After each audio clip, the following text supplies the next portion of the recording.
You're watching Strangers in Space, and for the next 60 minutes, we are going to be recording 3 short news blast episodes of the audio podcast, but you're getting it all in one go on the video podcast.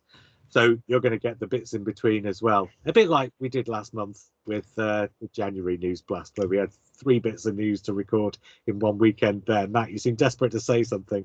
So you don't have to. Oh, no. The So Do You Don't Have To doesn't come until we do the actual episodes. I thought that was just a long preamble and then you were going to end with... Oh, no. This is the preamble to the preamble. Okay, so this is a special video. This is that. This is going out in one video on YouTube. Yeah. It will be 3 episodes on audio. Matt and I are the only ones who made it because John was supposed to be here and he was too ill. Poor John. I mean, he's got... I hope he recovers. But he did fly back from LA, having been to the big Doctor Who convention. So my sympathy for him. Well, he could have. But I hope he recovers, and I hope it's not serious. There's quite a lot of stuff about. Yeah. So we're going to do Doctor Who first. We're going to do that for, we've got an hour. I say we've got an hour. You know how these things go. We could be here for an hour and a quarter. Or seeing as there's only 2 of us, we could be here for 45 minutes.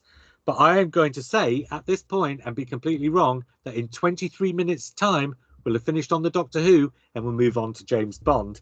And in 42 minutes' time, I've written these down so I can try to keep to them. I won't. In 42 minutes' time, we'll finish with James Bond and move on to Donald Trump. Okay. So that's the plan. Or if you want to fast forward just for the James Bond bits, just fast forward till the sort of James Bond talk starts and the Doctor Who talk stops. You should be able to gather what we're talking about from what we're saying. Right, let us do the first one. Okay, here comes the intro.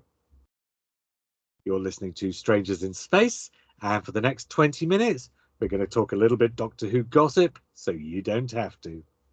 Hi, I'm JR. Hi, I'm Matt. Hey, you did it going up instead of going down. Yeah. So this week, the rumours, the Sun, the Radio Times, it's all been flying around ever since 4 weeks ago, actually. It was 4 weeks ago we broke this story about Ncuti Gatwa filming a regeneration, wasn't it? And it was us that broke it, right? Wasn't it? So there's a rumour that there were reshoots. I wasn't here when we talked about the rumour about the reshoots. I understood there were rumours about reshoots that we assumed were regeneration reshoots. Is that correct? Oh, no. We heard that there was going to be a regeneration and that what they were doing was opening up the studio to film some stuff so that they could fit the regeneration in. Otherwise, there'd be no build up to the regeneration. There'd be no reason for the regeneration. So Russell T Davies has had to... this is what we heard. Yeah. And so I say we broke the news, but... Okay. Who knows? But the news has come to all these other places since. I think what happened was we heard about it just before it was about to start. And then, of course, if there's activity at the studios, people have noticed that. Maybe they've heard what we said, who knows? Or maybe they've heard that from somewhere else. But now the talk is that Ncuti Gatwa is doing a regeneration and he will be gone. And the thing we talked about in that episode was, I mean, he signed up to do Doctor Who. I imagine he was expecting to do those first 2 series. They weren't quite back to back, but were fairly close together. Then take several months out to go on stage and do The Importance of Being Earnest, and then come back and do more Doctor Who, potentially another 2 series or whatever. But I think the fact that they don't seem to be getting any reply out of Disney, and so they seem to be pushing production further and further back, I think the thing we said was, well, Ncuti Gatwa at some point has either said yes to another job, which he either has to decide, well, do I stick with Doctor Who or do I go on to the other job? Because Doctor Who's not going to be finished by the time this other job comes up now, or whatever. But either way, Ncuti Gatwa is upwardly mobile, his career's on the move, and he can't afford to just sit and twiddle his thumbs while he waits for there to be a decision on Doctor Who and for it to go into production, right? Yeah. So it sounds to me like a fairly innocuous rumor that's causing alarm. I think so. Yeah, the newspapers could have picked up on the reshoots, but I think it's more likely they were inspired by the fact that Russell T Davies has moved on to another drama. Well, When I we was were going to bring this expecting up. him Yeah. we were expecting him to do season 3, so he's doing Tiptoe instead. So presumably that rang the alarm bells in the media because they're more likely to be following him and his career as well. Or at least just to that's see what happened. that's what they'll say, and that's what people will think. Yeah. But Russell T Davies has had the scripts for series 3 tied up for months now. The scripts were all written last year. They've been ready since sort of, I mean, when I say ready, you know, obviously there's always rewrites and, you know, further drafts and stuff like that. But I mean, potentially they could go on and make series 3 of Russell T Davies Doctor Who while he's doing Tiptoe, and he's just kind of keeping an eye on things with Julie Gardner and Jane Trantner keeping an eye on things too. Yeah. And then he could come back and do series 4. So there's no reason, I don't think there's any reason why Tiptoe shouldn't be for him what the importance of being earnest was supposed to be for Ncuti Gatwa. Yeah, so I haven't been alarmed particularly by this rumor because actually I think when he started with the Disney deal, there was the impression given that everything was locked in for years and years and years, and that we'd get Doctor Who for years, and that's fine because at the start, you know, you give that impression because you're a salesman and you know you want to inspire confidence. But it wasn't long before it became clear that Disney will wait until after season 2 to commit to season 3, and we've known that for quite a while. For a few months now, Yeah, probably just before it became clear that they weren't physically making season 3. They told us that actually you've got to wait until after. So that's fine and probably understandable. Yeah, I think if the first series had been a massive success right out of the bat, then Disney would clearly have said yes straight away, right? Yeah. And that's probably what they were hoping, especially after the specials did so well. But I don't think any right-minded person would have expected the series to do as well as the specials. The specials were specials, right? And plus they were sort of Tennant and Tate, so they weren't just specials. There were specials with Tennant and Tate. Of course, they were going to outperform the series by some distance. So I don't actually. I think the viewing figures that the series has had here, and we don't know how well it's done on Disney, but all the indications I saw seem to indicate it was doing well enough, not doing badly. Yeah. But the viewing figures here are pretty much exactly what I would have predicted they would be. So it's sort of plan B. So Disney haven't necessarily pulled out. We're just assuming that they're waiting until, even if it's just to see if season 2 stays consistent with season 1, and then they'll decide. The other side is the Ncuti Gatwa side, and I'm not entirely. Let's go back to Disney for a minute before we move on to Ncuti. I'll come. Don't forget that, but we'll come back to that. But just on the sort of Disney thing as well. I mean, Dylan brought this up in our chat before we started recording. He's not available, so he couldn't be on the call. And he reminded me that I have said a couple of times that I think it's just as likely that Disney get the back catalogue up on Disney Plus as that they walk away from the deal. I think it could go either way, and I still think the back catalogue is more of a money spinner for them than the loss that they'd have to accept if they walked away from Doctor Who after 2 years. Okay. So it just occurred to me after he said that, and he said it in a very jokey way, and I sort of joked back with him, but it did occur to me that there's a third possibility that I don't think anybody's considered, and that is that if Disney are getting together the rights to the back catalogue as those rights become available in different territories so that the back catalogue can go out everywhere all at the same time, then what you can't do is say that that's what you're doing, because until you have all those rights, you can't tell people that you're getting the rights, because that affects the market for those rights. Yeah. And so it occurred to me that the reason why there might not be a decision on series 2 is because in the way the market works, if those two things are supposed to go hand in hand, then you couldn't make the announcement about one either, because that also affects the market for the other. Sure. So it might be that Disney aren't saying anything about series 2, and they're not confirming with the BBC about series 2 until they're certain of what happens with the back catalogue. Now, I don't think that probably is the case, but I'm just saying that's a further possibility. Yeah. So Shooty. And then, Shooty, if Shooty is going, if Gatwa is going, I'm not entirely surprised by that, because the like literally the summer before he started with Doctor Who, he was starting to be in really prestigious Hollywood. He was in Barbie, not a big role, but he went to the Oscars. He was on stage. He was in the third Band of Brothers style thing. So he was starting to get these Hollywood roles, and he's clearly, I think, suited to Hollywood. Yeah, he's got that kind of energy, but also to stage as well. So obviously he's missing stage theatre work. So he isn't. It's even if there wasn't a big delay between 2 and 3, I don't think Doctor Who is suitable. But I don't think it's big enough for him. I think Russell T Davies and fans, by extension, were lucky to get Ncuti Gatwa when we did. But unlike Tennant and Smith, I don't get the impression he's fully fallen in love with the role, and he's not a fan like Tennant was. And he hasn't quite gone stratospheric like Matt Smith did. But because Matt Smith wasn't quite at that stage of his career, and David Tennant wasn't either. They were both almost, but just below. Ncuti Gatwa was almost, but just beyond. And Doctor Who's sort of an interruption of that career now, I think, for him. So I'm not surprised that two series and two years of something seems perfectly reasonable. I mean, how many did he do? 2 years of Sex Education? Or is there 3 of those? I think he did the third.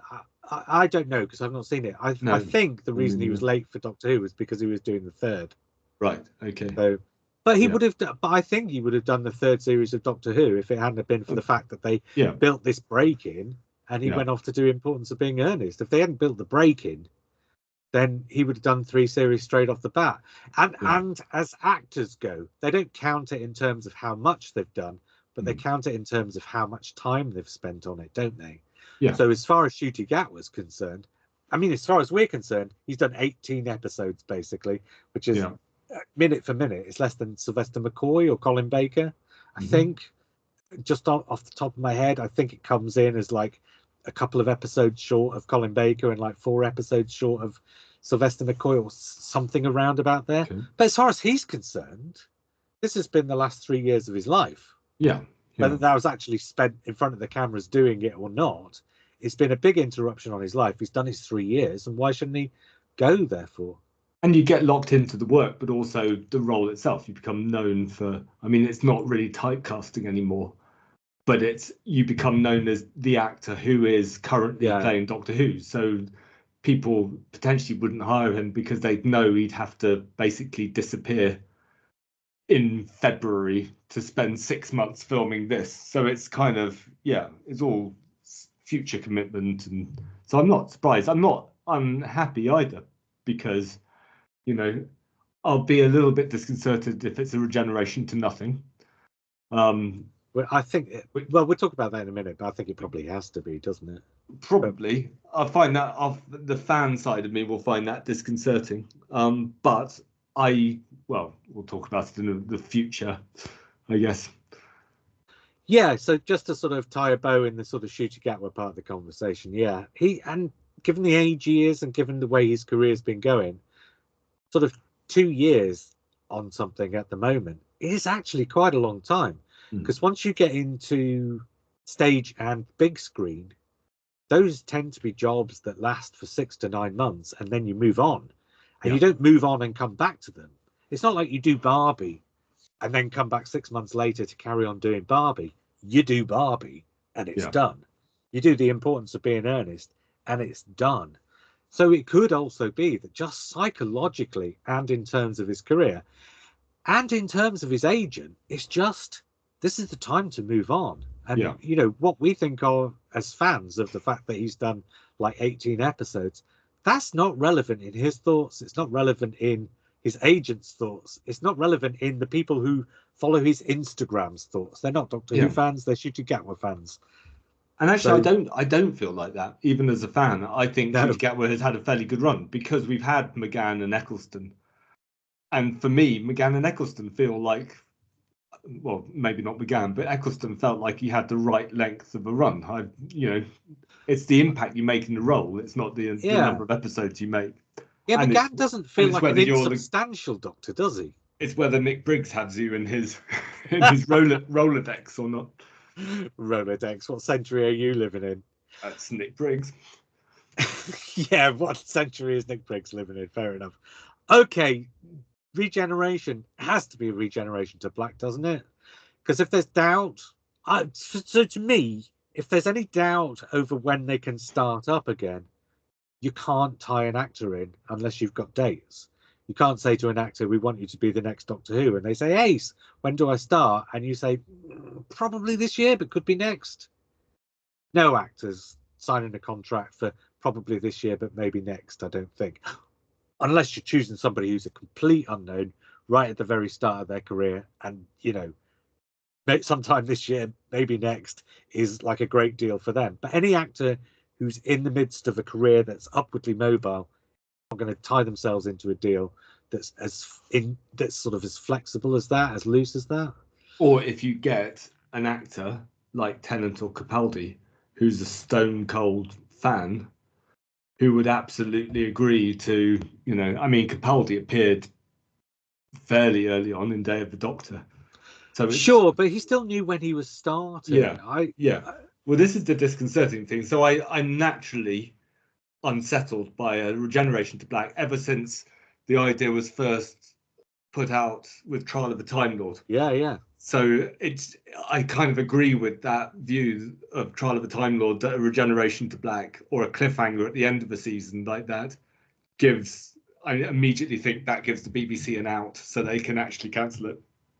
But I don't think that's the case at this stage. I think, Doctor Who is the thing that comes back. It's the potential cash cow. It just needs feeding, basically. But then also, apart from that, so a fade to black might mean there's no deal with the Doctor, but there is a deal with Bad Wolf and by extension Sony, and potentially with Disney, because we don't know whether Disney are coming in or not at this point.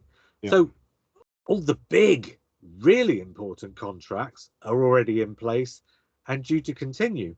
So a fade to black, for me, and so this is my sort of creative head, I guess, thinking, a fade to black to me at the end of like this series says to me, you can start next year anywhere you want. And how often do you get to do that? Not very often. The only time we've started basically with the Doctor sort of in media res, as it were, are William Hartnell and Christopher Eccleston. No other Doctor has had the luxury of not having to do a regeneration story first. And I just think that's a terrific opportunity for an actor and a storyteller and a story, an episode, to come in and do it a bit differently. The Church on Ruby Road kind of is a sort of in media res start for Ncuti Gatwa that I don't think quite works, because I think the whole bit where they start with the Three Tenants specials, this Disney deal, I think that whole thing is a mess that is kind of to do with the timing, but it just feels like it got off on a bad foot to me. I mean, I'm aware that John Arnold isn't here to defend it, but actually I don't think it works really in Rose either, because there's a lot of confusion about whether it is in media res or whether Eccleston is freshly regenerated. He's supposed to be freshly regenerated, but then it suggests that it's in media res. But those are kind of inside jokes for the fans. What I'd like to see is something like you start with an episode where the Doctor's an old woman living in a fishing village trying to work out where the TARDIS is and who they are. Do you know what I mean? Something along those lines. The Peter Harness approach to. I want to see a radically different approach to kicking off Doctor Who. We've had 3-4 showrunners now, and every one of them is, to all intents and purposes, has been a continuation of the sort of tone and style that the series has had since it came back, more or less. I mean, Chris Chibnall tried to give it a fresh start, but was kind of hidebound, tied into the sort of idea of the sort of 45-minute sort of standalone episodes that might or might not build up to an arc. And Flux, I think, by accident, because it was never meant to happen that way, Flux is Doctor Who at its most radical since the return. And Stephen Moffat tried a few things to make it feel a bit different, but I'd like to see it properly doing something different. And I think the best way to get that is kind of fade to black and start from scratch. I mean, it's not a bad marketing thing. So with my marketing head on, a fade to black, one of the things, as we're discovering, and we're going to talk about James Bond at some point in the future podcast, or on this podcast if you're watching us. Well, they're all going out together on Monday, so you can listen to it right after. So a big marketing thing, and already Amazon are using it for James Bond, is who's going to be the next in the role, because that's a mystery that people are interested in, because that's the front person of this franchise. And so a fade to black, a regeneration fade to black, kind of feeds that speculation for a bit, and you can get away with quite a delay before you actually start making the series with that speculation. I mean, James Bond has been basically feeding that speculation to fill up the gap between No Time to Die and whatever happens next. Yeah, absolutely. Right. The one other thing. Oh, well, there's a couple of other things slightly to make. I mean, unless you've got more that you want to say about any of that, but I don't know any more than that. Yeah. So a tiny little bit of news that came out is that Juno Dawson's episode, she described it as the most expensive ever, which is kind of an interesting thing to say, because Doctor Who's one of those programs. I mean, there's a budget of X per episode, but as we know, some episodes come in for way less than that, so that other episodes can come in for way more. To actually describe your episode as the most expensive ever is kind of an interesting way. So we think her episode is, I think it was episode 6 when we discussed actually 2 months ago, nearly, since we discussed what the episodes were. I think hers, the Eurovision episode, we think it is, was back then. So I just thought that was slightly interesting. It feels like, and this has happened quite a lot, so the culture of secrecy around production that has been there kind of from Moffat onwards, but maybe a little bit before, means that there's a limited number. Once you know who the Doctor is, as I said, the identity of the Doctor is one piece of marketing. If you can't say anything about what's in the episode, I'm reminded of the Wild Blue Yonder episode where they didn't want to say anything, so they were marketing it as this is the most visual effects computer visual effects we've ever done in an episode. This is solid. We're using VFX in a way we've never done before, and that feels like the Juno Dawson. This is the most expensive. Yes, that's what it reminded me of. So there's no other thing other than this is the thing we can tell people about it. So who knows? And one final thing, and yes, what the Wild Blue Yonder thing is what that sort of quote reminded me of. And you've put a nail in it. Yeah. Then the final thing is we've now got a date. Apparently, something came up on the iPlayer and advert. I've not seen it, and I've not seen the BBC put this out. So I don't know what this is, but it's all over the internet, so I'm guessing it's true. I saw a tweet about somebody doing it or finding it, so I didn't actually see the source, but Dylan of this parish has confirmed that either he's seen the tweet or he's confirmed the date. But apparently the start date is 12th of April. Well, my prediction was a double episode on the 19th of April, because the way the series ends is tied in 2 ways to May. So apparently the final episode is, or the sort of episode before the penultimate episode, is called Mayday. So one of those 2 apparently might be called Mayday. And because the timing doesn't work out for that to be the start of May, it was my supposition that they'd make that the last episode in May. So a May 31st finish would mean if they started on Easter Saturday, they'd have to have 2 episodes on the Saturday at Easter, that being the 19th. So I predicted a 19th of April start, and this says April 12th, which says to me, okay, they're going a week earlier than Easter, and they're not going with a double episode drop, but a single episode drop. I think it's slightly odd that they're not going on Easter Saturday, because the way Doctor Who has traditionally gone, it feels like that's its home. But 12th of April being 7 days earlier also makes sense of Russell T Davies banging on about how it's going to come earlier than you think it's going to come. Right. And certain other podcasts have said, well, that means it's coming in March. No, it doesn't. It just means it's coming the week before Easter rather than the week of Easter. Okay. So there we go. Right, I think I've gone 3 minutes beyond our 23 minutes. So we're going to have to go short on the James Bond, Matt. Okay. Right, but until we do that, on another episode that's coming up on the feed at exactly the same time as this one will, I was JR. I was Matt. And we will speak again soon. Smooth. Right, and now let's do the James Bond episode. Okay. Right. You're listening to Film Club Extra, and for the next 20 minutes, maybe, we're going to be talking about James Bond, MGM, and Amazon, so you don't have to. Hi, I'm JR. I am Matt. So you're more of a James Bond fan, I think, than I am. Or... I like James. Yeah. I know. I like the story of the making of James Bond. So a great many James Bond films. I've rewatched them recently, and I think a lot of them are dog shit, but fun. I'm a big Daniel Craig Bond era fan. I think Casino Royale particularly is one of the top 20 films of the 2000s for me. Yes, for me, 2010. The first run of Sean Connery's up to On Her Majesty's Secret Service, so including the first one, or the first one with another Bond, and the Daniel Craig's, and pretty much everything in between I could more or less take or leave. I mean, I can take it ironically up until Pierce Brosnan, and then in my rewatch, I lost interest in Pierce Brosnan. I just found it dull.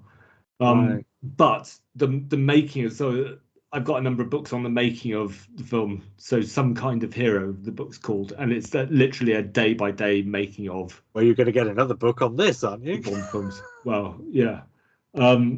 This is so. I mean, we don't want to dive too deeply into but the news is that the Broccolis, Barbara Broccoli and Michael G. Wilson, who are currently the pair who've been in charge of the franchise for the past several years and several films, have given over control to Amazon, which I think, so you brought it to us in the WhatsApp thread, but clearly this is big news, and it's, as soon as you brought it, you go on social media and it's everywhere. And it's all over, like, news headlines on the BBC and newspaper. This is big news. But actually, it's really not surprising news in a way, because although they've wanted to keep control of it, and she's 64 and he's 83, so how much longer they could have kept control of it anyway before having to pass it on to somebody else. From that angle alone, it's probably not that surprising. But Amazon bought MGM like 3 years ago, and they're actually called, their film division is actually now called Amazon MGM. And MGM are the company that makes the Bond films, essentially. So I don't know the ins and outs, and so I'm actually asking you, what are the ins and outs? Would a new Bond film have had something to do with Amazon anyway? And so is this like a sort of handing over of the baton? So as I understand it, Amazon bought MGM, but Eon, which is the company that Broccoli and Wilson run, had creative control, ultimate creative control over James Bond. So Amazon was the distributor. So Amazon buying MGM meant that Amazon could do the spin-off game show of Bond. It can do documentaries, and it could occasionally put the back catalogue up on Amazon. So you occasionally see it, and then it goes away a bit again, and then you see it. But they'd be the distributor rather than the distributor. And I think that's the case for No Time to Die, I think, unless No Time to Die was the last sole MGM. But there hasn't been movement since No Time to Die. Yes, so just on that point, No Time to Die is 2021, isn't it? So it's just before the deal. Okay. I think. So there hasn't been any movement. The sort of light assumption was the Daniel Craig era was so successful and so big, and was clearly Barbara Broccoli's kind of magnum opus. It's the Bond she wanted to make, and it's the Bond she's proudest of. So No Time to Die literally finishes that story. Yes, So it has to literally, without spoiling it, but yeah. it puts a final punctuation point on Daniel Craig's Bond. There was a feeling that there was a bit of creativity or creative sort of paralysis. So they weren't doing anything, they were resting, they were slightly burnt out. But it's also been clear, and we've known that they've been talking to Amazon about handing over creative. This isn't a surprise. Yeah, They've been right. having in negotiations with Amazon about handing over creative control. And to me, they've that been just ticklish makes about sense. it. Yeah. Yeah, I think the problem is it's personal for Barbara Broccoli and for Wilson because it's a family run. So Cubby Broccoli and Saltzman started it, Yes. and so it's sort of an inherited property. So owning it, which they still do, they still have part ownership of this property. So they're going to make money out of Bond, but they didn't want to give up creative control. I wonder if. So I was going to ask, who do we think could take? I mean, I made a joke that Moffat and Gatiss should take over, and actually, the very night when the news came in, I spoke to Stephen Moffat very, very briefly, and I was almost tempted to say to him, you know, there's a vacancy at the top of Bond if you want to get your resume in over there really quickly. I don't actually think they would. But actually, what I'm thinking now is, I wonder if part of the deal of Broccoli and Wilson handing it over is that there is already somebody in place to take it on, and it's somebody of whom they approve, because that to me makes the most sense. It's possible. So your reaction. So this is where I thought. So, but our reaction. So, well, hang on. Social media reaction was Bond is dead. This is the end. It's going to be commercialized. There's always a backlash initially, but then but then the voices of reason kind of come in. And voices of reason haven't really come in yet. Have they not? Not that I've seen. My view, and I think your view is. Well, in our WhatsApp, we were a lot more welcoming. Not totally, but more welcoming than social media. My view was they're not making Bond. This means that we will get Bond. Yeah. At some point, Amazon aren't going to spend $1 billion getting the creative control. It's like Star Wars, isn't it? And they'll sit on it twiddling their thumbs. They are going to make Bond quite quickly. Yeah. And I'm quite positive about that.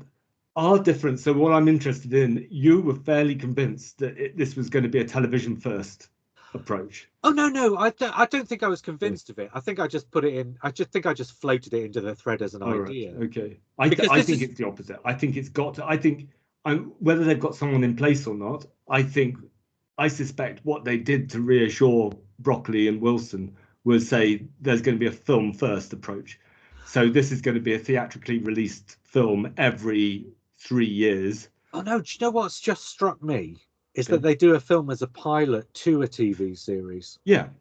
So they do a film that tells a complete story, but at the end of which there's no resolution over the villain, and then the television program becomes, say, 6 or 8 episodes about the story of how you eventually get that villain, right? It's possible. There's what I definitely think. So I'm pretty convinced that it's going to be TV and film. Yeah. Because that just makes sense. But I don't think it's going to be. I think it's going to be like Marvel is a film-driven franchise. Whether the TV series spins off directly from the film or whether it's tangential to the film and features. It could be. I mean, it could be that Bond is in the films and 006 and 008 are on TV. Yeah. And actually, there are lots of spin-offs that have been sort of. When Die Another Day was made, they were talking about a Jinx spin-off with Halle Berry. When No Time to Die was made, Lashana Lynch, the 007 replacement. That was a spin-off mooted. There was a Q spin-off mooted, but there's also, Anthony Horowitz not Anthony Horowitz. Charlie Higson has done young James Bond books. That's a spin-off now. So there's lots of sort of tangential to the films, but also kind of new properties that they've now got creative control over. But I think at the core will be a Bond film in the cinema for any X length of time, once every 3 years. I think that's probably what they're aiming for. I'm just going to throw this in very quickly because I said it in our WhatsApp thread, and I might as well say it on the air. Doug Liman has been making films for Amazon for the Yeah, last couple of movies he's made. He's the yeah, guy who did the first Bourne. There was lots and lots of talk at the time of Bourne about the sort of similarities and differences between that and Bond. It makes perfect sense to me that they get him to do the yeah. first, potentially. I'm not saying I necessarily predict it, but I'm saying it would make sense to I mean, me. Casino Royale was inspired by Lyman's Bourne film. That's why we Basically, got yeah. Casino Royale, because effectively Broccoli and Wilson saw Bourne, I think, and just Yeah. said we can't make Die Another Day after this. I I'm wondering if Christopher Nolan might be in, it might be a possibility, Yeah, because yeah. Christopher It is. Nolan has always wanted to make a Bond film. He's been clear about it. But the problem with Bond in the past is Broccoli and Wilson have an unusual amount of control, creative control over this property. They've got final casting decisions, Yeah, final yeah. script decisions, and that automatically stopped Tarantino doing a Bond film, Nolan doing a Bond film, Danny Boyle doing his Bond film. So there's lots of directors, I think, who would want to do a Bond film and potentially would still want to do a Bond film that Amazon would, you know, snap up. And Nolan, Although, oh, yeah. go on, finish your point. Well, Sorry. Nolan's also got an automatic collaboration with his brother, Jonathan Nolan, who has done, he did Westworld. Right. So Yeah, he's yeah. he's the television guy. So if you're looking for a film television franchise combined, then get the Nolan brothers in, and suddenly, I was only going to say, although if Amazon are looking at what Disney have done with Star Wars, I mean, the Star Wars movies have been massively, massively successful, but there's been all that negative publicity and a lot of negative fan reaction around some of the decisions because the impression was given, and I'm not arguing with the impression. I'm not saying it's a false impression that there wasn't enough control taken over those movies, and that they were kind of allowed to sort of spread their wings a bit too far so that they didn't feel coherent. So I'm also thinking, whatever this deal is with Amazon, I wonder if it's going to be more tightly controlled, a bit like Feige with Marvel rather than like Star Wars at Disney. I think the advantage that Bond has, and it sort of slipped a bit during Daniel Craig, but the advantage Bond has is generally the films are separate. So the films don't generally tell an ongoing story. So the problem that Star Wars had is that they're consciously trying to tell a trilogy, a story in a trilogy, and they got different directors with different Yeah, yeah. ideas. Whereas Bond, having a different tone or a different style per film is actually one of the distinctive things of Bond. It keeps changing, Although they're changing, not changing, usually and then that going back. different. Although, yeah, yeah, no, I'm not It goes disagreeing, in but I don't think they're cycles. quite that different, are No, they? it So, go, it goes in cycles. yeah. So, I mean, from Spy Who Loved Me to I mean, Moonraker is quite different from The Spy Who Loved Me. So that's one cycle there. And Die Another Day is quite different from Goldeneye. That's another cycle. So there are, and Casino Royale to, Die Another Day. Yeah. Spectre, Well, or Die Another Day, they're they're very different films. I mean, mm. I think the quality stays, and I think they nailed the different styles of Bond film in the Daniel Craig era, but they still changed it. But I've got another question I want to ask, but actually, before I do that, would you rather see it as films or TV, or would you rather see it as a mix of the two? Um, I don't mind. I'd like to see. I would. So there are TV Bond properties that I'd like to see. I'd like to see adaptations of the novels, because like period adaptations of the novels, because the novels are so funny, and it Well, would be, really interesting to see, sort of you've outrageous. preempted my other question. So Yeah. I think this is the fundamental question because Bond is a character out of time, and the Mhm. Daniel Craig ones addressed that Yeah. Yeah. in one way or another. Maybe not head on, but they sort of addressed it from slightly to the side. I think my question is: so do they do Bond in the modern day and have to address that in one way or another, or do they do Bond that's set in the past and they do address that, but in a very different way? Do you think there's, because we spoke about this before, and I don't think it's necessarily realistic, but if you're resetting this up and starting afresh in a new home, it's your big chance to do this. Does Bond become a period thing? I think Amazon will be a bit like Big Finish. I think if you've heard a rumor or you've had an idea about something cool that could be done with Bond, I think Amazon would be open to doing it. I don't think the films. I think the films are going to be traditional. They'll get a young-ish actor, sort of late 20s, and they'll make traditional, probably Daniel Craig style Bond films, because the Daniel Craig films are So successful. the high Yeah, point. yeah. They're so successful. The film tastes have moved on a little bit, so I don't think they'll just remake Casino Royale or do that sort of style of film. But yeah, I don't think it'll be far off. I think they'll probably try to emulate what happened with Casino Royale, so contemporary spy films on And then screen. I think they'll keep the television open for maybe the more experimental stuff, and they'll try different things, I guess. do you know what? I don't think they would do this, but if I was in charge, I guess I'd maybe be tempted to actually have two Bond franchises running concurrently. Oh yeah. Films set in the modern day and a TV program set in the past, both with the same character, but in two completely different time periods. Yeah, I think I'd like to see it. So I'd like to see a mini series of Moonraker. Moonraker is a great one of the good books. Right. I'd like to see that. The thing that would stop it is the temptation they would have to keep it consistent, to keep a consistent universe, to Yeah, try yeah. and do the Marvel thing, rather than treat it like a property, treat it like, a literary property that you're riffing on, like Yeah, Sherlock yeah. Holmes. So if they did a modern day Sherlock Holmes movie and Sherlock Holmes in the period setting in Amazon, it's the same property that they got the rights to, but nobody's saying, well, that Sherlock Holmes on that film can't be the same as that Sherlock Holmes there.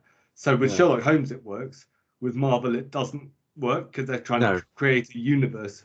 Yeah, If yeah, they're yeah. trying to create a universe, then I think fine, but it will be a little less interesting. They wouldn't be using the books in an interesting way. If they're a little bit more inventive. I mean, the young Sherlock Holmes books are really good and could slot into any sort of contemporary set TV film series. So you could dovetail those, but I don't know. There's I just wonder. a lot of potential out there that I'm sure Oh, that yeah. they'll sort of Well, think about. yeah, a thought that's just occurred to me is in the DC universe now, they're making movies and TV programs, The Yeah. Penguin, the Joker, about how the Mhm. villains came to be the villains. I suppose Yeah. potentially you could have I mean, it sounds very frivolous to say, oh, young sort of Spectre, young Yeah. Blofeld. Yeah. But potentially that's a story you could tell, That's a how potential. Blofeld forms Spectre or whatever. And actually, the DC universe are doing what the Marvel universe aren't doing, and it's not a universe anymore. No, it's kind of They're split up. Yeah. making these sorts of films over here, and then they've got the Penguin, which is attached to the Robert Pattinson Batman Yeah, films yeah. over here. So you've actually got sort of three different Batmans concurrently, three different Supermans concurrently. So if it feels instinctively less tidy, the DC universe, but actually I think it's possibly the way forward. It's the Penguin series was great. Well, if you So want to get interesting, creative, distinctive voices in, it yeah, makes more sense to do it that way than to try and tie them to a coherent universe. Because yeah, I've not seen Thor: Love and Thunder yet, but it got a bit of a backlash, didn't it? hmm yeah, And I can imagine that part of the backlash is either you clipped Taika Waititi's wings a bit in order to get him to fit in, or else you let him fly free and it doesn't fit in. And there's bound to be a bit of a backlash there, one way or the other, if you're trying to create coherent storytelling universe, yeah, which you yeah, wouldn't get if you did it the other way. yeah, yeah. But I still think I still think the interesting decision is who the the so people are reacting to the news as if Jeff Bezos is personally like writing Yeah, these things and casting these things. They are going to recruit someone to do what Barbara Broccoli and Wilson did. Totally. My other view is Barbara. They're sort of treating Barbara Broccoli like this amazing saint. This is still the person that approved Die Another Day. They've kind of been. They are responsible for some of the best Bond recently, but they're also responsible for some real clunkers, and they are really reluctant to be inventive. So a lot of these directors that they've worked with have walked away because they just keep going back to the same writers again and again, odd directors like McGee again. So they have kind of held Bond back a bit. I don't think it's all been sort of, they've been the successful shepherds of Bond. They've been shepherds of Bond who have had high points, but God, they've had low points as well. All right. On that note, final question before we move on and talk about something else. Do you want to predict who might get Bond? Who might be the next James Bond? Oh, what might be the next? I mean, who you'd like, or a voice? I mean, I think Henry Cavill still has a really good chance. I think he's the right age. He's got a relationship with Amazon. He's not Superman anymore. He's not Witcher anymore, and he's a big fan of Bond. So, I mean, Henry Cavill seems an obvious choice. Craven the Hunter didn't do very well for what's his name? What's the actor's name? Aaron Taylor Johnson. Looked as though he was going to be Craven the Hunter for years, but Craven the Hunter sort of disappeared from the face of the earth, basically. And he's the right age and the right sort of look, so it could be Aaron Taylor Johnson. One name that came onto my radar, I just was looking around and I saw not a tweet, a post from somebody who said, "Oh, Bond, this guy," and they gave a couple of reasons. And it wasn't a name that I really knew, so I Googled it and it went to the profile of somebody. I don't think I've seen him in anything, or if I have, I've seen him in roles where he's off to the side and you don't remember. But as soon as I saw his picture, or 6 pictures come up or whatever it is when you Google, between those 6 pictures, I was like, oh, right, I totally see what they're saying, just from looking at the face, the expression, the manner, I guess. And it's Kingsley Benadir. Okay. Because he's 38. He looks, I mean, he doesn't look like physically sort of imposing, but he looks like the kind of guy who could do the charm and the steel. That sort of fusion of those two things that you need for that role, right? Yeah. So I don't know. I mean, traditionally you can do the maths on it as well, that you kind of want them to be in at least 3. If they're in 2, then it's a failure. If they're in 3, then it's just about acceptable. You really want 5. I mean, 5 is the ideal number of films. 5 films made 3 or 4 years apart, then you're looking at a commitment of 20 years. You basically want somebody who's not much older than 40 at the most, but really somebody who's between 35 and 40, I guess, who's got the experience. Yeah, and I would say probably like early bits of that. So 35, maybe around that age. Yeah, even maybe between sort of 30 and 35. Depends how they want to swing, because I mean, Daniel Craig was like in his 40s. Well into his 40s, wasn't he, when he started? I think he was possibly, but it was such a physical role that he almost. I mean, the reason why he said he wasn't going to come back after every film after Skyfall was because he kept breaking things in his body, and so Die Another Day, he is clearly, they don't want to do another Roger Moore with Grace. Right. I guess we may be back when there is some actual news to talk about, but until that happens, I was JR. I was Matt. And we will speak again soon. And so, do you fancy doing a few minutes on Trump, I guess, or just on what's going up? Were you on the last one we did on the politics? Yes, you were, weren't you? Because Mikey. Mikey wasn't available tonight, so it's just the two of us. No devil's advocate. Actually, and I appreciate the video's still running, but this won't be on the audio version of the podcast.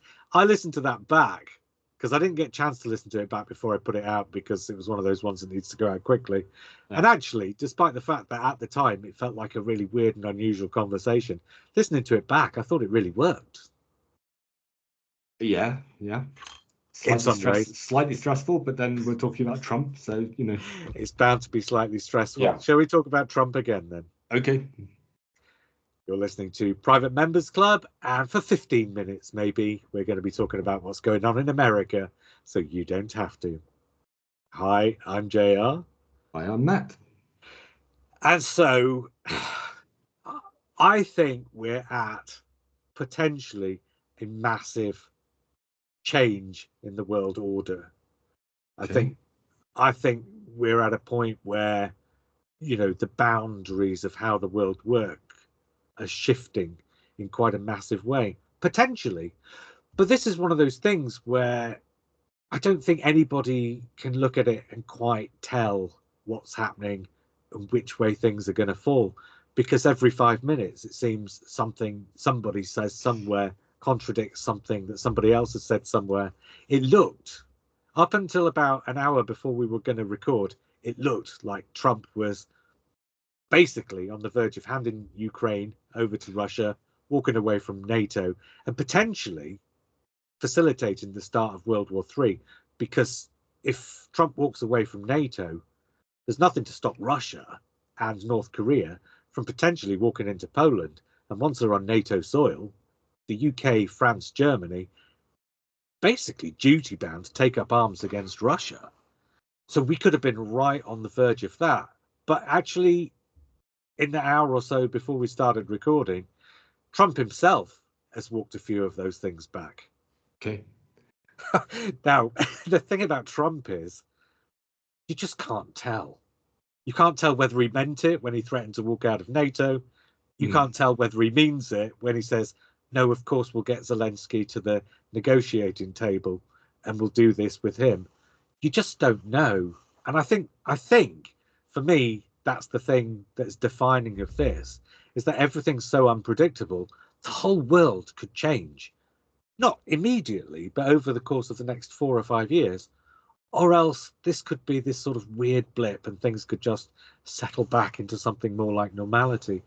What's your experience of last week or whatever? I feel less apocalyptic about it, because we kind of been here before, and Trump is unpredictable, and charitably, unpredictability is an approach to negotiating and to dealing with these things, because Putin doesn't know what Trump's going to say next. We don't know what Trump's going to say next.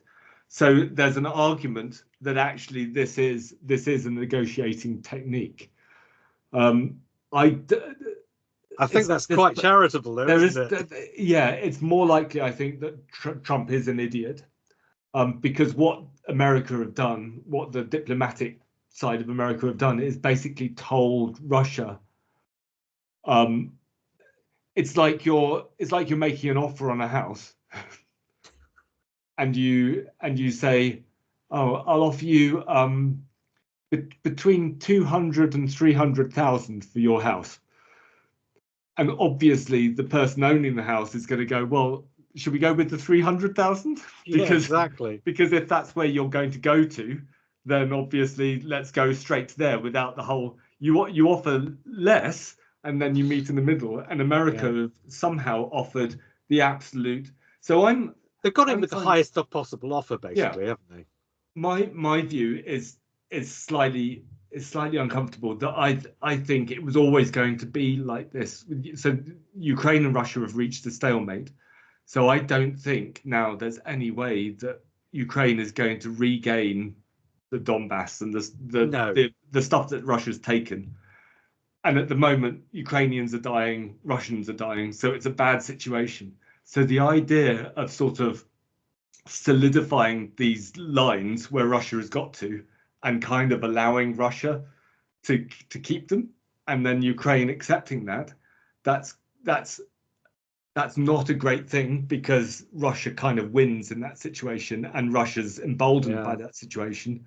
It's not great for Ukraine. It's not great for us, because of the rare metals that Russia gets, and Ukraine don't get hold of. But it might, that there's no other way. I mean, that's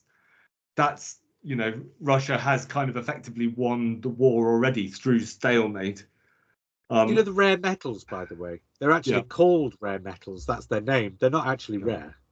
Okay, but this is the mistake Trump made. Some of them are not that common, but some of them are quite common. But they are desired. I think it was Zelensky trying to call Trump's bluff by throwing something in front of him that he thought Trump wouldn't be able to resist, and not realizing what the consequence of that might be. So I think it was meant to tempt Trump to the table, but what it actually meant was that Trump just said, "Fuck the table." I mean, the impression I get is this is one of the reasons why Putin has tried to take over Ukraine, is because there is material there that technology is essential to technology, and Putin wants to control it. Trump obviously wants access to it. So there is a kind of, much like the Middle Eastern oil, there is a kind of a battle over resource. And much like, just to finish that point though, much like the Middle Eastern oil, you can get oil from elsewhere. It's just So it's like that with this stuff in the ground. You can get it from elsewhere, but they're talking about it here. Yes. So I think that was always going to be the ultimate destination of any negotiation. But you don't start the negotiation by suggesting that. You sort of ease into that. And the trouble with that approach is, if you start by making the high offer, and then, because like you say, when you're negotiating for a house, you start with a low offer, they start with a high position, you meet somewhere in the middle. If you start with a high offer, then Russia says, right, we'll go even higher, and you can meet us further up. And so the worry for me is that they do end up carving up Ukraine. And Trump's already used the expression investment opportunity, hasn't he, about Ukraine? And so it's kind of, and it does go back to, is Trump an idiot? Does Trump not actually really know what he's talking about? And he just, whatever bullshit comes out of his head. And I think the trouble is, if he comes up with something that's just utterly ridiculous, but he's the president and he's got people around him who are there to fix things. If he says something, they're there to do it, to organize it. I think the trouble is, he'll say something like, oh, Ukraine's an investment opportunity, and then you've got a dozen guys running around trying to figure out how to make that happen. And so even though he talks nonsense, sometimes the nonsense happens just because he said it. So there are elements of non-nonsense in what he says as well, though. So the whole Gaza being a real estate possibility, if you, at the core of that, I mean, you can't kick people out. You can't, but at the core of that is, the core of that is just rebuilt. Pumping American money into Gaza. So it's foreign aid. Ukraine is going to need to be rebuilt. It's going to need foreign investment to help it rebuild. I think Trump's approach is, sure, we'll pump money into Ukraine, but Trump never sees other countries being rich as being to the benefit of America. He wants material benefits coming into America, which means money, which means, trade deals with Ukraine. So he wants a lot of the resources from Ukraine, I would guess. So that's it's a quid pro quo that he's looking for, when in fact the more traditional way that America deals with the world is it recognizes that strong democracies around the world means strong trade ties, which means, easy trade, which means everybody benefits, which means America benefits. So he just doesn't seem to see that kind of. Well, he doesn't see things in those ways, does he? No, it's completely transactional. But I don't have a problem with him talking about Ukraine as an investment possibility, because that's there is an element of that which, I think the two things that are in the world's favor, because kind of the way it works is like something like the Bay of Pigs. Everybody gets to a point at which they're right on the very brink of disaster, and then everybody stops and says, hang on, we're right on the very brink of disaster. And then they find ways to walk it back. You get the Cuban Missile Crisis. Cuban Missile Crisis. What did I say? Bay of Pigs. Bay of Pigs. Yes, Cuban Missile Crisis. And then they find ways to compromise without losing face that they can walk it back, and the entire world doesn't blow up. The thing that goes against the world at the moment is that Putin's a madman and Trump's a madman. Yeah. And so if they come to the edge of this precipice, you cannot predict that they'll walk it back rather than jump off. No. The thing that goes in the world's favor is that Donald Trump is asking for the Pentagon to cut 50 billion off the defense budget. In other words, America's armed forces are not massively strong at this point, and they're not getting stronger at this point. He's trying to shrink the armed forces, and of course, as we know, he's going to need them in Greenland and in Panama and in Canada, right? So, there's not going to be anybody left over to go into Ukraine or Eastern Europe or whatever. And then the other thing is Russia are having to bring in Koreans to fight for them in Ukraine.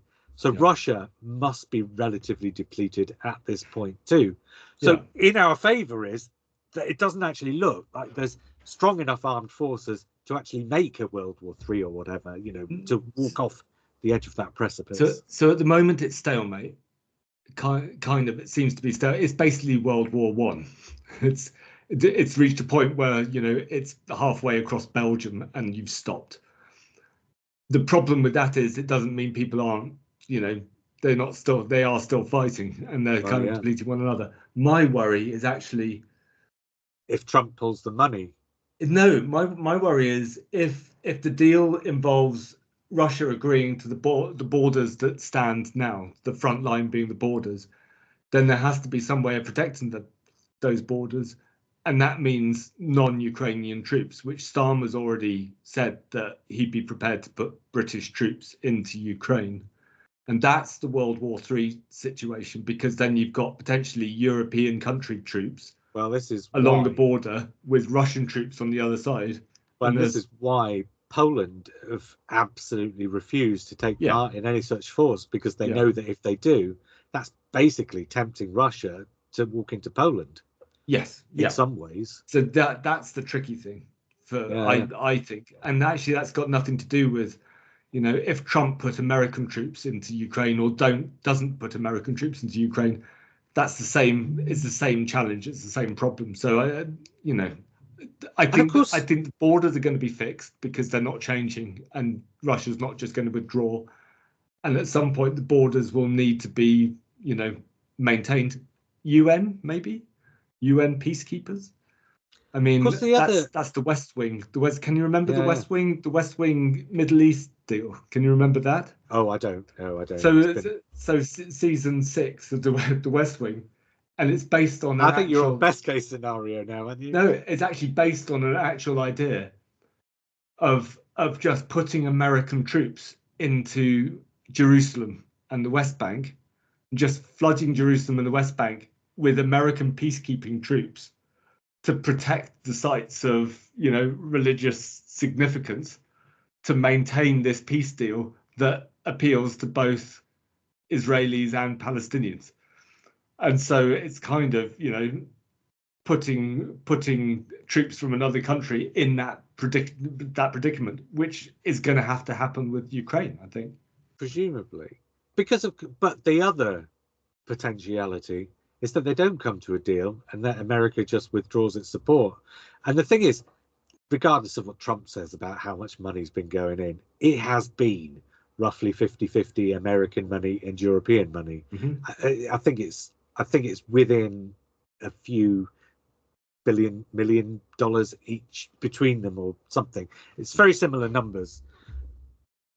But a point is, it's a bit like what's the guy who puts his thumb in the dam in Amsterdam to stop the water coming through? Not Peter Piper, but yes, I know what you mean. But so my analogy is, if the Trump money comes away, you've still got the European money. If the American money stops, you've still got the European money. Yeah. But the Ukrainian forces, then, their potentiality is so depleted, it becomes like if you stick his little finger in instead. Well, okay, you're still kind of plugging a gap, but then the water's coming through, and eventually that water is just going to force its way all the way through. Kind of, my analogy is, if the American money cuts off, it doesn't matter how much money Europe puts in, Russia will eventually just take the entire country. And so I guess that's another potentiality. It's a potential. I don't think Trump will want that to happen. I think there's a very sort of He wants the investment. I think Trump wants I think everybody wants the fighting to stop. Yes, Trump wants the fighting to stop, presumably because he does have a soul, but also because he wants the Nobel Peace Prize. What he doesn't want is for Russia to take over the whole of Ukraine. That's not in America's interest. So I think at some point, whilst the deal is being discussed, I think the funding is still going to continue. And if Europe has to up their funding, it's possible. I mean, I seriously doubt that Europe has put in absolutely the maximum amount of money that they could put in. Yeah, there is more. There's always more to go. Yeah. And there's always more technology to go. So it's I'm just doomsaying. Yeah. Well, I mean, but I think you have to. I think the way things are, you kind of have to. But that's what happened last time Trump was in power, and I felt it for 4 years, and it's really exhausting. When Biden won, I think things genuinely felt tired the day after, and it is there are elements that it's worse, but there are still some things that Trump can't do, and Trump doesn't have power over. Even if he breaks the law to try and get them, even if he tries to do this or that, there are still some fundamental things enshrined in the American Constitution that Trump can't change. The Supreme Court can't change. Well, there's speculation now that one of his he's moved the Andrew Jackson portrait into the Oval Office, hasn't he? Yeah. Because Andrew Jackson. Okay, so for anybody who doesn't know, Andrew Jackson is the one who said to the courts when they came up with a decision he didn't like, he said, "Well, you stopped me doing it," basically. Yeah. And of course, nobody could because he just went on ahead and did it. And yeah. I think that's Trump's playbook now. And so this is. So I'm going to say like the wildest thing possible, and you know what I'm going to say probably. I don't think there's going to be an election in 2028. Okay. Well, I think that's one of the things that even by moving Andrew Jackson's portrait into the Oval Office, I think Trump can't stop the machinery of the midterms and the machinery of the election happening, other than declaring war. Because if he declares martial law, then like this is what happened in South Korea. You declare martial law and then you avoid that the nasty elections happening. I think that if there is enough wherewithal amongst enough people in the White House, and he surrounded himself with facilitators this time that he didn't do last time, that you find ways around these things. And so that's not my prediction. No, that's not my serious prediction. Because the people in the White House can't do that. It's Congress and the Senate. Yeah, but I mean, and it's a vast majority. It's like 3/4 of the houses have to vote to approve it. But it doesn't have to be if you change enough rules to get there and avoid that. But my point is, not so much that I don't necessarily think there won't be an election in 2028, but that I think Trump and his facilitators are going to do everything within their power to stop there being an election in 2028. Possibly. And I think the worry is then that they succeed. Is what. Yeah, but I don't think Trump particularly wants. I think Trump would be. I don't think he cares about 2028 because I don't think he'd run. I think he's too old. I don't think he enjoys particularly being president. I think he likes winning the presidency. I don't think he likes being president. Oh no, I think it's changed. I think he didn't enjoy it first time. I think he's enjoying it this time. At the moment. But if the stock market starts slumping and Russia start gaining on Ukraine and he starts having difficult decisions to make, or if there's a pandemic, say, I think that's when he starts not liking it. I don't think he'll run again necessarily. So I don't think there's a particular desire for him to serve a third term. And even if there's so many checks and balances between that beyond the law. I mean, this is like, you'd have to change the fundamental nature of the American political system. I think that's what he's trying to do, though. Which Trump is doing in certain areas, but you'd need more power than he has to do it to that extent. Yeah. But my point is, in 4 weeks, look how much he's changed, and he's got 4 years. But anyway, okay, a lighter thing and a less light thing to finish with, say. Okay. So Steve Bannon's Nazi salute at the CPAC conference. Yeah, which is definitely a Nazi salute. Again, it's definitely a Nazi salute. Trump's was definitely a Nazi salute. Steve Bannon's was, and he knows it. Yeah, he but knows he looks it. Embarrassed. Yeah. I mean, it was like, I'm going to do this thing, and it was like he chickened out halfway through. Yeah. And in the end, he looked like in the end, it looked like John Inman doing a. Yeah, he didn't do the chest. He didn't do the chest pump, which is he didn't go full Nazi, but clearly he did it not because he's a Nazi, although he's an authoritarian and he shares certain political beliefs that Nazis would have. He did it so that people would accuse him of being a Nazi, and he'll say, "Look at these lefties going mad, accusing me of being a Nazi just because I gave something that looks like a Nazi salute." Same was with Musk. So it's just piffle, basically. The other thing, though, is the Doge dividend. Okay.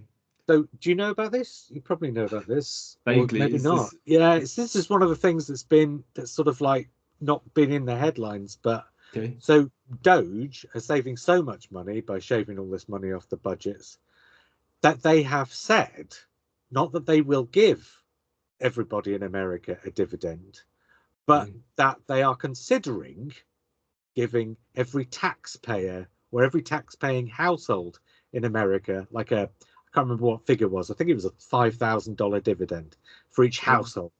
So not for every person, but for each household.